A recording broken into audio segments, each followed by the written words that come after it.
Hello guys, this is Coach B with MasterYourChess.com, and this is the third part of the video, The Protected Pass Pawn. In this video, we're going to take a look at how to defend when we are playing against the protected pass pawn.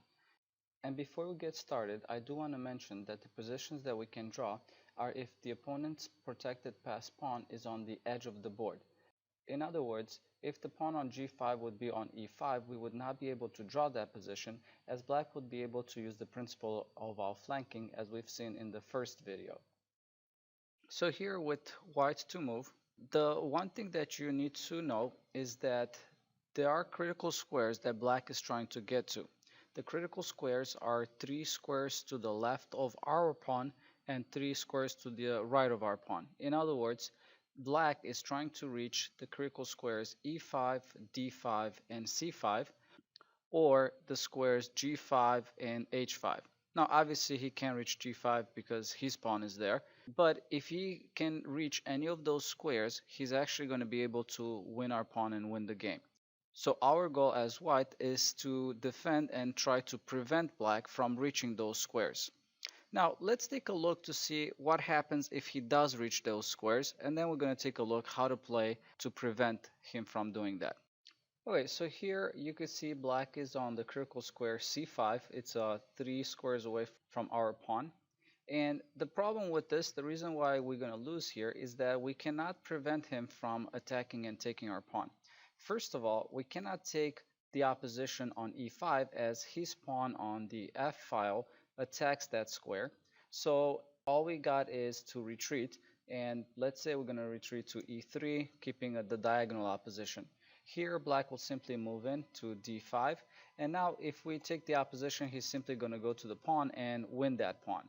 And if we move our king to f3 to protect the pawn when he attacks it on e5, well, this is not going to work either, because after we come with the king to g4 protecting our pawn, we stepped in our landmine, so he's going to be able to take the opposition, and now we won't be able to hold on to that pawn anymore. We are going to have to move back, and then black will take that pawn, and with the 2 pawns he's going to be able to win this game. Same thing is true if the black king is on d5 instead of c5. We won't be able to prevent him from taking our pawn. It's the same scenario if we come with the king to d3. He's simply just going to go and take our pawn. And if we move our king to f3 instead, after he attacks and we defend it, he is going to be able to take the opposition, and now we're going to have to let that pawn go, and he's going to win the game again.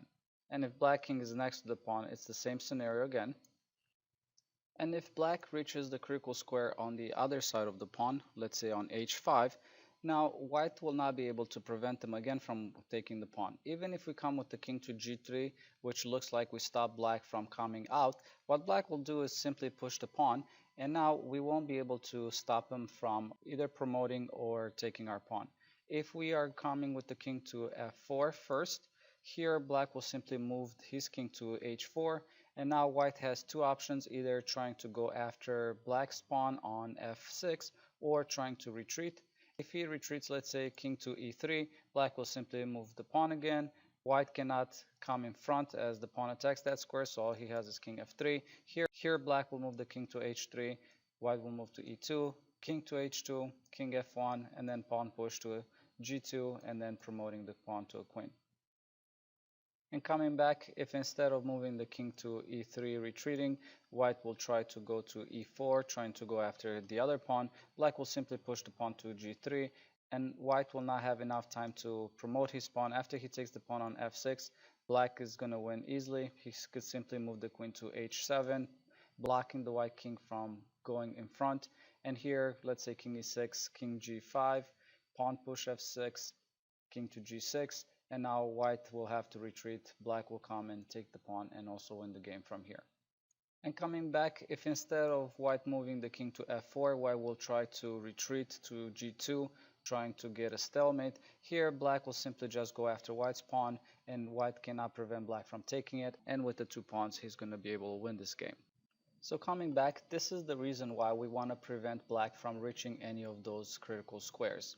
Now I do want to mention that we have to achieve that while also staying inside the square of the pawn for the protected pass pawn on g5, because otherwise we will not be able to catch him from queening. So here what white wants to do is move the king to d4, maintaining the diagonal opposition. Again, there's an odd number of squares, which is just one square in between. And here black has two options. He can move the king to b5, or he can move the king to c6. If he moves the king to b5, what we want to do is move the king to d5. I do want to mention that if we move the king to d3, try and maintain the diagonal opposition, that would be a mistake, as black now is able to reach the critical square c5, and here we will not be able to prevent him from taking our pawn. Therefore, what we want to do here is king to d5. So after king to d5, black will not be able to get to his pawn. He's going to move king to b4, going to be able to take the opposition on d4. King b3, king d3, king b2, king d2. And here, black is not able to make any progress getting to the pawn. If he decides to start pushing the pawn on g4, we're simply going to go and take it. And now, even though he's going to be able to take our pawn on f5, we're going to let him take that pawn, but after he takes it, we're going to take the opposition, and from here we know this is a drawn game. Coming back from the very beginning, after white moved to d4, taking the diagonal opposition, black moved the king to b5. So now we're going to take a look at what happens if black moves the king to c6 instead. Here, white will simply come and take the opposition on c4, not allowing black to reach the critical squares c5 or d5. And if he moves the king to d7, we could simply retreat to d3, also maintain the opposition, odd number of squares. If he tries to move the king to d6, we're just going to take the opposition on d4, again preventing him from reaching those critical squares. And if he moves the king to e8, for example, we're simply going to maintain the opposition, an odd number of squares, 1, 2, 3, 4, 5. If he moves the king to e7, here we're just going to come up with the to e3, maintain the opposition, 3 squares in between, king d6, king d4, king c7, king c5. You can see we're still inside the square of the pawn. And if black moves the king to b7, here we have to be careful. We cannot maintain the opposition on b5, as we would be outside of the square of the protected passed pawn, and now we're not going to be able to stop that pawn from queening. So the correct move here is coming with the king to d5, instead maintaining diagonal opposition. And now black cannot make any progress. We've seen what happens if he comes down. We can maintain diagonal opposition on d4, and if he moves to b5, we will be able to take the horizontal opposition while staying inside the square and preventing black from reaching the other pawns. And if black is trying to go on the other side, let's say king to e8, and we're going to maintain the opposition, king to e2, king f8, we can maintain the opposition, king f2, king g7. Here we're going to move our king to g3, and when he comes to h6, we want to make sure that we are going to prevent him from reaching the critical square h5 with king to g4. And now black has to retreat, and he's not going to be able to make progress. Let's say king g7, king g3, king h6, again king g4, blocking him from reaching the critical square h5. And if we prevent him from reaching any of these critical squares, we will be able to get a draw here. In this next position, black again has a protected passed pawn, and we are defending here. This protected passed pawn is on the edge of the board on the short side, therefore we should be able to get a draw. If that pawn would be on c5, this game would be losing for white. However, here black has the opposition, unlike the other game where we were able to get the diagonal opposition and maintain the opposition. So what white has to do here is move the king to e7.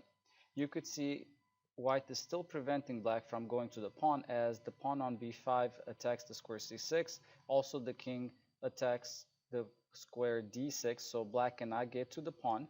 And here black will probably just come and take the opposition.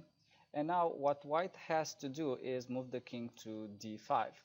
If white makes the mistake to move the king to f5, well, that will be a blunder, as we would be outside of the square of the pawn. So here white has to move the king to d5, again preventing black from going towards the pawn. If black moves back to d7, taking the opposition, white will move the king to e5 again, king e7, king d5. And if black moves in with king to f6, we're simply going to come with the king to d4, maintaining diagonal opposition. Again, we cannot come with the king to d6, as we would be outside of the square of the pawn, so we have to move the king to d4, maintaining diagonal opposition. If black is moving the king to e6, we will take the opposition. And if black moves the king to f6, here we have to be careful. We won't be able to come to f4, gaining the opposition, because again, we're outside of the square of the pawn and we're not going to be able to catch the pawn from queening. So here we have to take the diagonal opposition again with the king to d4 instead. And now if black moves in with king to f5, we will be able to come take the opposition on d5, preventing black from going to his pawn, king f4, king d4, king f3, king d3, and now black cannot make any progress. This next position is not necessarily a protected passed pawn type of position, as the pawn is not on g5 between the pawns, but the way to defend here is very similar to those type of games. So here, white is still going to be able to get a draw. He has to be very careful because there's only one square that he can move to get a draw here. If white moves the king to f3, this would be a mistake, as black will be able to come to f5, gaining the opposition. And now after white moves to g3, black will be able to outflank him. And now king h3, king f4, king g2, king g4, king h2, and then black takes the pawn on h4, and we cannot prevent that. Also coming back, if white moves the king to g3, same thing will happen. Black will take the diagonal opposition on e5. King f3, black will take the opposition on f5. Here, if we move the king to g3, black will simply come to e4, outflanking us. King h3, king f4, king h2, king g4, king g2, king takes h4, and now black wins the game. And coming back, if instead of moving king to g3 here, we will move the king to f2, retreating, black will simply come to g4 and then win the pawn and win the game as well. Therefore, coming back from the very beginning, the correct move for white is king to f2. Here, black has a couple of tries, but none of these will work. If black moves the king to f6, for example, here white will have to move the king to e2. King to g2 will be a mistake, as if he moves there, black will be able to outflank him. He's going to come to e5. King to g3, taking diagonal opposition will not work. Black will move with the king to e4. You could see reaching the critical square, 3 squares next to the white pawn. King to g2 here, king f4. Defending the pawn, king h3, he's going to be able to take the opposition on f3. And after we retreat, he's going to be able to go and win the pawn. But after he moves the king to f6, if white moves the king to e2, he is going to be able to get a draw here, as black is not able to go towards the pawn, since the pawn on the h-file attacks the square g5. And if black is going to try to move the king forward to f5, white will be able to come and take the opposition on f3. And if black is going to move the king to e6, white will simply move the king to f2. And if black is trying to move forward, let's say king d5, white will take the diagonal opposition on f3, king e5, king e3, king f5, king f3, taking the opposition again, king e5, and here white can move the king to f3, maintaining diagonal opposition and getting a draw this way. Coming back from the beginning, after moving the king to f2, if black, instead of moving the king to f6, will move the king to d5, here white will be able to take the diagonal opposition on f3, and then after king d4, king f4. If black moves the king to d5, we're simply going to be able to come back to f3, maintain diagonal opposition. And if black is moving the king to d3, instead we will be able to maintain the opposition on f3. And as you could see, defending this position is very similar to the one of a protected pass pawn. Okay, thank you so much for watching this video. Hopefully these positions will help you in your games. Again, I encourage you to visit my website, masterchess.com, where you could practice a lot more of these type of positions.